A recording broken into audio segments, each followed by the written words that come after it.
நிறைய ரிலேஷன்ஷிப்ஸ் ஏன் எண்ட் ஆகுதுன்னு தெரியுமா? ஏதோ பெரிய பெரிய காரணங்களால இல்லைங்க. டெய்லி நடக்கிற சின்ன சின்ன நெகட்டிவ் விஷயங்கள் திரும்ப திரும்ப ரிப்பீட் ஆகும்போது தான் ஒரு கட்டத்துல அந்த ரிலேஷன்ஷிப்பே கம்ப்ளீட்லி இல்லாம போயிடுது. நம்ம ரிலேஷன்ஷிப்ல இருக்கிறப்போ இந்த சின்ன சின்ன பிஹேவியர்ஸ் பெருசா எந்த பாதிப்பையும் உண்டாக்காத மாதிரி தான் நமக்கு தோணும். ஆனா ஓவர் டைம் இது அப்படியே பில்ட் ஆகி கடைசியில நம்ம ரிலேஷன்ஷிப்பையே டோட்டலா டேமேஜ் பண்ணிடும். இன்னைக்கு இந்த வீடியோல நம்ம ரொம்ப சாதாரணமானதுன்னு நினைக்கிற ஆனா ரிலேஷன்ஷிப்பை உள்ளுக்குள்ளேயே அழிக்கக்கூடிய சில மைக்ரோ பிஹேவியர்ஸ் பத்தி தான் டிஸ்கஸ் பண்ண போறோம்.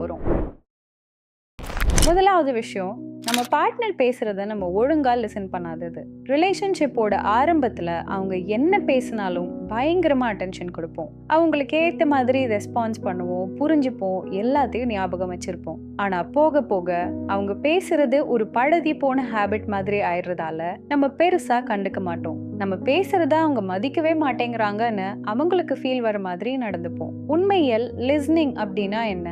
ஜஸ்ட் காதுல கேட்கறது மட்டும் கிடையாது. அதை முழுசா கேட்டு புரிஞ்சுக்கிட்டு அதுக்கு சரியான ரெஸ்பான்ஸ் கொடுக்கும் போதுதான் கம்யூனிகேஷன் ஈக்குவலா நடக்குது. ஆனா நாட்கள் போக போக இது குறையும் போது அடுத்த சைட்ல இருக்கிற பார்ட்னருக்கு என்ன தோணும்னா, ஓகே நம்ம பேசுறத அவங்க கவனிக்கல, எதையும் ஞாபகம் வச்சுக்கல, நம்ம பேச்சுக்கு இங்க மரியாதையே இல்லைன்னு ஃபீல் பண்ண ஆரம்பிப்பாங்க. அப்படியே போக போக அவங்க உங்ககிட்ட ஓப்பன் அப் ஆகிறதையே நிறுத்திடுவாங்க. அது கம்ப்ளீட்டா உங்க கம்யூனிகேஷனை க்ளோஸ் பண்ணிடும். ரெண்டாவது behaviour, lack of emotional availability. நம்ம பிசிக்கலி நம்ம பார்ட்னர் கூடவே தான் இருப்போம், ஆனா எமோஷனலி அங்க இருக்கவே மாட்டோம். ஒரு ரிலேஷன்ஷிப்பை ரொம்ப ஸ்ட்ராங் ஆக்குறதே ரெண்டு பேரும் எமோஷனலா ஒருத்தருக்கு ஒருத்தர் சப்போர்ட்டா இருக்கிற போதுதான். ஆனா அப்படி எதுவுமே இல்லாம நான் பிசிக்கலி பக்கத்துல தானே இருக்கேன், அப்போ ரிலேஷன்ஷிப் ஓகே தான்னு நினைச்சா அது ரொம்ப தப்பான விஷயம். நம்ம எமோஷனலா அவைலபிளா இருக்கணும். அவங்க மனசுல இருக்கிறத ஓப்பனா பேசவும் நம்ம பேசவும் ஒரு கம்ஃபர்ட் ஸ்பேஸ் கிரியேட் பண்ணணும். அது இல்லாதப்போ ரெண்டு பேருக்கும் நடுவுல டிஸ்டன்ஸ் அதிகமாகி ரிலேஷன்ஷிப்பை ரொம்ப நெகட்டிவா பாதிக்கும். மூணாவது விஷயம், ignoring the bit for connection. பொதுவா ரிலேஷன்ஷிப்ல நமக்கு என்ன வேணும்? கொஞ்சம் அஃபெக்ஷன், கேர், ஒரு நல்ல கனெக்ஷன், சப்போர்ட், அவ்வளோதானே. அதை எதிர்பார்த்து நம்ம பார்ட்னர் நம்ம கிட்ட சின்ன சின்ன கம்யூனிகேஷன்களை ஸ்டார்ட் பண்ணுவாங்க.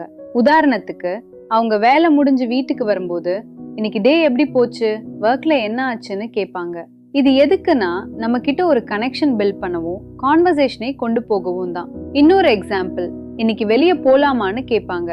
அதுக்கு நம்ம சரி போலாம்னு பாசிட்டிவா ரெஸ்பான்ஸ் பண்ணா அந்த கனெக்ஷன் இன்னும் ஸ்ட்ராங் ஆகும். ஆனா அதுக்கு பதிலா நம்ம மொபைலை நோண்டிக்கிட்டே இருக்கிறது, இல்ல எந்த ரெஸ்பான்ஸும் கொடுக்காம கொஞ்சம் சும்மா இருக்கியான்னு கத்துறது. ஒருவேளை நீங்க ரொம்ப டயர்டா இருந்ததுனாலயோ இல்ல வேற ஏதோ டென்ஷன்லயோ அப்படி ரியாக்ட் பண்ணிருக்கலாம். ஆனா ஓவர் டைம் இந்த மாதிரி ரெஸ்பான்சஸ் உங்க நடுவுல இருக்கிற இமோஷனல் கனெக்ஷனை கம்ப்ளீட்டா உடைச்சிடும். நாலாவது விஷயம், கிரிட்டிசிசம் இன்ஸ்டெட் ஆஃப் எக்ஸ்பிரஷன். நிறைய ரிலேஷன்ஷிப்ஸ்ல பாக்குற ஒரு பிஹேவியர், நீ அதை பண்ணல இதை பண்ணல, நீ ஏன் எப்ப பாரு இப்படி இருக்கன்னு எடுத்த உடனே நெகட்டிவா பிளேம் பண்ணி கிரிட்டிசைஸ் பண்றது. இதுக்கு பதிலா நம்ம ஃபீலிங்ஸை எப்படி கம்யூனிகேட் பண்ணலாம்னா, நீ அப்படி பண்ணப்போ எனக்கு கொஞ்சம் கஷ்டமா இருந்தது, இப்படி பண்ணியிருந்தா நான் இன்னும் ஹாப்பியா இருந்திருப்பேன்னு சொல்லலாம். இங்க நம்ம யாரையும் பிளேம் பண்ணல, நம்ம இமோஷனை தான் எக்ஸ்பிரஸ் பண்றோம். இப்படி பேசும்போது பார்ட்னருக்கு அது குற்றச்சாட்டா தெரியாது, விஷயமும் ஈஸியா முடியும். ஆனா நிறைய பேர் இமோஷனலா ரொம்ப ஹையா இருக்கும்போது இந்த மென்டாலிட்டியை எடுக்கிறதே இல்லை. பார்ட்னரை பிளேம் பண்ணி கிரிட்டிசைஸ் பண்ண மட்டும்தான் பார்ப்பாங்க. பார்ட்னர் எவ்வளவுதான் ட்ரை பண்ணினாலும் இந்த கான்ஸ்டன்ட் கிரிட்டிசிசம் ரிலேஷன்ஷிப்பை சீக்கிரமா டிஸ்ட்ராய் பண்ணிடும். அடுத்த விஷயம், பாசிவ் அக்ரெஷன். நம்ம மூவிஸ்ல எல்லாம் பார்த்திருப்போம், வீட்டுல அப்பாவும் அம்மாவும் சண்டை போடும்போது அம்மா என்ன ப்ராப்ளம்னு கிளியரா சொல்ல மாட்டாங்க. ஆனா கிச்சன்ல போய் பாத்திரத்தையெல்லாம் டமால் டிமில்னு போடுவாங்க, கதவை வேகமா சாத்துவாங்க. இதுதான் பாசிவ் அக்ரெஷன் சொல்றோம். நம்ம டைரக்டா என்ன பிரச்சனைன்னு கம்யூனிகேட் பண்ண மாட்டோம், ஆனா நம்ம பிஹேவியர்ல அந்த கோபத்தை காட்டுவோம். உதாரணத்துக்கு, அவங்க கூப்பிட்டா முகத்தை பார்த்து பேச மாட்டோம், ஐ கான்டாக்ட் இருக்காது, பேசினாலும் ரொம்ப கோல்டா ரியாக்ட் பண்ணுவோம். நமக்கு ஏன் இந்த ஃபீலிங் வருதுன்னு ஓப்பனா சொல்லாம இந்த மாதிரி மறைமுகமா கோபத்தை காட்டுறது ரிலேஷன்ஷிப்ல பெரிய கன்ஃபியூஷனையும் பிரச்சனைகளையும் உருவாக்கும். அடுத்த பாயிண்ட், கஷ்டமான கான்வர்சேஷன்ஸ் அவாய்ட் பண்றது. ஒரு ரிலேஷன்ஷிப்ல ஜாலியான விஷயங்களை பேசுற மாதிரி கஷ்டமான சீரியஸான விஷயங்களையும் ஓப்பனா பேச பழகணும். நிறைய பேர் ஒரு பிரச்சனை வரும்போது இத பத்தி இப்போ பேச வேண்டாம், பேசினா இன்னும் சண்டை பெருசாகும்னு அப்படியே விட்டுடுவாங்க. ஆனா நம்ம பேசாம அவாய்ட் பண்றதால அந்த பிரச்சனை தானா மறைஞ்சு போகாது, அது உள்ளுக்குள்ளே ஒரு பெரிய இஷ்யூவா தான் இருக்கும். 2 பேரும் உட்கார்ந்து பேசி அதை டீல் பண்றது தான் ரொம்ப முக்கியம். இல்லனா அது மனசுக்குள்ளேயே ஊறி போய் ஃபியூச்சர்ல இன்னும் பெரிய சிச்சுவேஷனுக்கு கொண்டு போய்விடும். கடைசி பாயிண்ட், பார்ட்னரை டேக்கன் ஃபார் கிராண்டடா நினைக்கிறது. ரிலேஷன்ஷிப் ஆரம்பிச்ச புதுசுல பயங்கரமா எஃபர்ட் போடுவோம், லவ் லாங்குவேஜ் எல்லாம் காட்டுவோம். ஆனா ஒன்ஸ் ஓகே இவங்க நம்ம ஆள் ஆயிட்டாங்க, இவங்க எங்கேயும் போக மாட்டாங்கன்னு ஒரு அண்டர்ஸ்டாண்டிங் வந்த உடனே அந்த எஃபர்ட்ஸ் எல்லாம் அப்படியே குறைஞ்சிடும். அவங்கள ரொம்ப சாதாரணமா டேக்கன் ஃபார் கிராண்டடா எடுத்துப்போம். இவ எங்க போக போறா, நாம எப்படியோ இருந்தா போதுங்கிற தாட் வரும்போது அது ரிலேஷன்ஷிப்பை ரொம்ப நெகட்டிவா பாதிக்கும். இப்போ நான் சொன்ன விஷயங்கள் எல்லாம் கேட்குறப்போ ரொம்ப சின்ன விஷயங்கள் மாதிரி தான் தோணும். ஆனா இந்த சின்ன விஷயங்கள் ரிலேஷன்ஷிப்ல உண்டாக்குற இம்பேக்ட் ரொம்ப ரொம்ப பெருசு. நாட்கள் போக போக இது உங்க நடுவுல இருக்கிற க்ளோஸ்னஸ் குறைச்சு இமோஷனல் கனெக்ஷன் டெஸ்ட்ராய் பண்ணி மெதுவா அந்த ரிலேஷன்ஷிப்பையே முடிவுக்கு கொண்டு வந்துடும். நிறைய நேரம் நம்ம ரிலேஷன்ஷிப்ல இருக்கும்போது இந்த மிஸ்டேக்ஸ் நம்மளால ஐடென்டிஃபை பண்ண முடியாது. சில நேரம் ட்ரை பண்ணாலும் மாத்திக்க முடியாம கஷ்டப்படுவோம். நீங்களும் இந்த மாதிரி ஒரு ஃபேஸ்ல போயிட்டு இருக்கீங்களா?